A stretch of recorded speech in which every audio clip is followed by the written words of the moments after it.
আসসালামু আলাইকুম সবাইকে। আমার আজকের গল্প আয়েশা সিদ্দিকার লেখা ছোট্ট একটি গল্প, চিত্রালী। তোমাকে এখন আর ভালো লাগে না। হ্যাঁ, সত্যি বলছি, তোমাকে আর ভালো লাগে না জয়ন্ত। তোমাতে বড় অরুচি ধরে গেছে। দীর্ঘ জ্বরের পর মুখে যেমন তিতকুটি অরুচি স্বাদ আসে, ঠিক তেমন তোমাতে বড় অরুচি আমার। জয়ন্ত আমার কথা শুনে বড়ই অবাক দৃষ্টিতে তাকিয়ে রইল। অবাক হওয়ারই কথা, বউয়ের মুখে এমন কথা শুনলে যে কোনো বরই অবাক হবে। কিন্তু এই ভালো না লাগার কতটুকু বলতে আমার এতটুকুও খারাপ লাগলো না। বরং মনে হলো এই ভালো না লাগা অনুভূতিটুকু আমার কণ্ঠনালীতে এতদিন কাঁটার মতো বিঁধেছিল। আর সেই কাঁটাটুকু নির্গত করতে পেরে অজানা শান্তিতে শরীর মন আচ্ছন্ন হলো। জয়ন্ত এখনও আমার দিকে তাকিয়ে আছে, চোখের দৃষ্টিতে হাজারো প্রশ্ন, কৌতূহল। আমি তাচ্ছিল্যভাবে এক পেশে হেসে সরে এসে চারকোনা বারান্দাটি দাঁড়ালাম। আমি এখান থেকেই বুঝতে পারলাম জয়ন্ত এখনও আমার দিকে তাকিয়ে আছে। ওর নিষ্পলক চাহিনি আমার অনুভূতিতে কোনো শিহরণ তুলতে পারল না, বরং ঘৃণা হতে লাগলো, তীব্র ঘৃণা। বউ, মা, মেয়ে, এদের তো অরুচি থাকতে নেই। চিরচিরেতে নিয়মে রসোই ঘরে সেই নিত্য বাসি পচাতেও বউদের অরুচি হয় না। অরুচি রোগ যেন শুধু পুরুষেরই। তরকারিতে লবণ কম হলে পুরুষের অরুচি হয়, ঘরের ভাত একটু বেশি ফেটে গেলে অরুচি হয়। পুরুষের জন্য তখন বাহিরের বিরিয়ানির সুগন্ধ মম করে, ঘরটা একটু আগোছালো হলে পুরুষের অরুচি হয়। একসময় অরুচি এসে যায় ঘরের স্ত্রীর ওপর। বড্ড পুরনো হয়ে যায় উষ্ণ অনুভূতিগুলো। স্ত্রীটি বুঝতে পারে স্বামীর বিরক্ত চাহিনি, কিন্তু বলতে পারে না। ঘরে চৌকাঠ মারিয়ে যেতে পারে না দুপা। মেয়েদের আঁচল জুড়ে কেবল পিছুটানির মায়া। ঠিক যেমন ছোটবেলায় আমারই চোখের সামনে বাবা মাকে থাপ্পড় মেরেছিল। মায়ের ফর্সা গালটায় আলপনার মতো কি কি বিশ্রীভাবে বসে গেছিল পুরুষালী মেজাজের আঁচ। অন্যায় বলতে এটুকুই ছিল মায়ের, দিদা সকালে জলখাবার দিতে দেরি হয়েছিল। সেই দগদগে ব্যথার জন্য কিন্তু মা দুপুরটা দুঃখ বিলাসের সময়ও পায়নি, বরং ব্যস্ত হাতে ঘোমটা টেনে থাপ্পড়ের দাগটা ঢেকে কি সুন্দর দিদা জলখাবার তৈরিতে মন দিয়েছিল মা। অরুচি, ভালো না লাগা যেন সব পুরুষেরই। এই শব্দগুলো চার দেওয়ালে বন্দি নারীদের থাকতে নেই। জয়ন্ত ধীর পায়ে হেঁটে আমার পাশে দাঁড়ালো। তার চোখের দৃষ্টি আমার লম্বা সিঁথির টকটকে লাল সিঁদুরে। জয়ন্তের নামেরই সিঁদুর, বড়ই রক্তাক্ত যেন। যে সিঁদুর কয়টা মাস আগে আমি খুব যত্ন নিয়ে পড়তাম, তাতে মিশে থাকতো একরাশ প্রণয়, 7 জন্মের প্রতিজ্ঞার একটুখানি স্বর্গসুখ। আজ সেই রক্তব সিঁদুর যেন বড়ই ভারী ঠেকছে। জয়ন্ত গমগমে স্বরে জানতে চাইল, তোমার সমস্যা কি চিত্রালী? এই ভিড়িক্কি রূপেই বা কেন? আমি তাকালাম।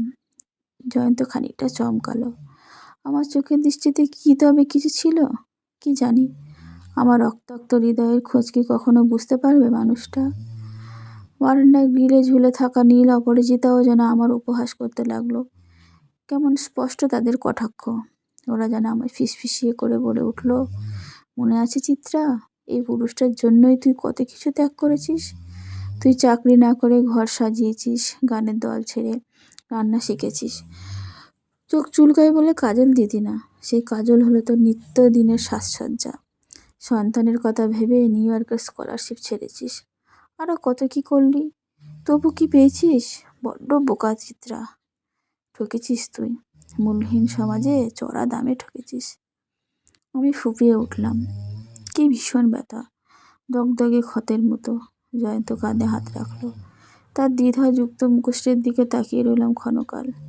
এই পুরুষটির চরম ভালোবাসা ঠকেছি আমি।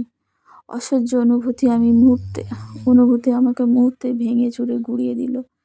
জয়ন্ত বলল, কি হয়েছে চিত্র, আমাকে বলবে না? কি সুন্দর আদুরে ডাক। জয়ন্ত বিশেষ বিশেষ মুহূর্তে চিত্র বলে ডাকত। আজ কি তবে সেই বিশেষ মুহূর্ত? যেই মুহূর্তটার জন্য এই কয়টা দিন আমি নিজেকে ভেঙে চুরে গড়েছি। আমার বুক কেঁপে উঠল। আমি জয়ন্তের চোখের গভীরে চেয়ে পড়লাম। শুনেছি গঙ্গা জলে স্নান করলে পাপ মুক্ত হওয়া যায়। অদৃশ্য মনটাকে কি করে গঙ্গা স্নান করাতে হয় জয়ন্ত?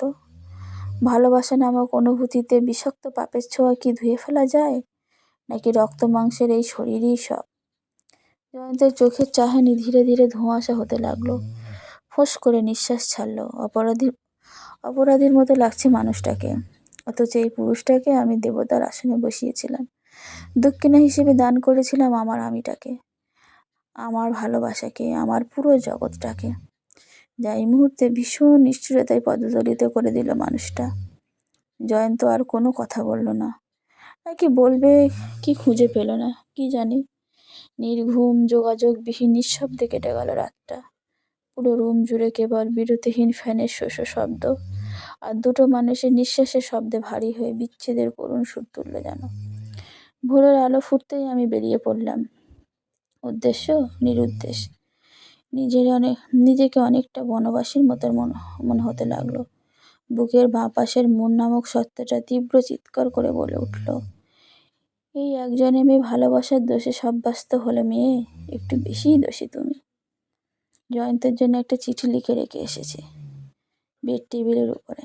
সকালে উঠেই গুড়ের পানি খেতে হয় ওর, তাই গুড় মেশানো পানির গ্লাসের পাশে আমার চিঠিটা স্থান পেয়েছে। জয়ন্ত কি চিঠিটা পড়ে ব্যথিত হবে, চোখে জল জমবে, যেমনটা আমি ছেড়ে চলে যাব শুনলেই হতো?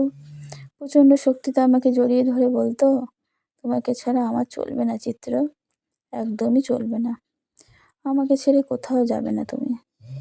আর সত্যিই মনে হচ্ছে জয়ন্তকে ছেড়ে কোথাও যাবার জায়গাটি আমার নেই। বাবা, ভাই, বোন, আত্মীয় স্বজন সব কেমন পর মনে হচ্ছে। এতটাই দখল করে নিয়েছিল আমাকে, এতটাই যে এত বড় পৃথিবীটাকে অসহ্য লাগছে, রক্তের বন্ধর পর মনে হচ্ছে। আমার চোখের পাতায় ভেসে উঠল 4 রুমের ফ্ল্যাটটা, আমার তিল তিল করে গড়া সংসার। এই তো সেদিন সোফা কুশনে মই রাখলাম, কি যে সুন্দর হয়েছিল। জয়ন্ত দেখে ভীষণ খুশিতে চুমু দিয়েছিল কপালে। পুরোনো ডাইনিংটা বদলে 3 মাস আগেই তো নতুন ঝকঝকে একটা ডাইনিং টেবিল আনলাম। আমি টানা 7 দিন সেই টেবিলে কাউকে বসতে দিলাম না, মনের মতো সাজিয়েছিলাম। আমার পাগলামো দেখে জয়ন্ত হেসেছিল একচোট। আর রুমের নীল কারুকাজের পর্দাটা কত কাঠখড় পুড়িয়ে কিনেছিলাম, দোকানের চড়া দাম, তবুও কি হাল ছেড়েছিলাম, ছাড়িনি তো।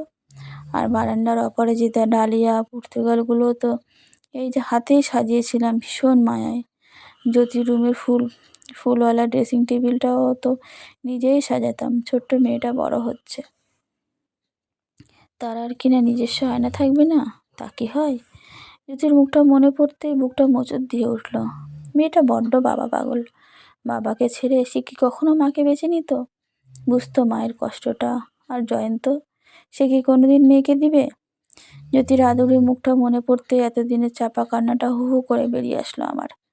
এই তীব্র দহনের শেষ কোথায় নিজেও জানি না, তবে যে শুরুটা বুঝতে আমার বাকি রইল না।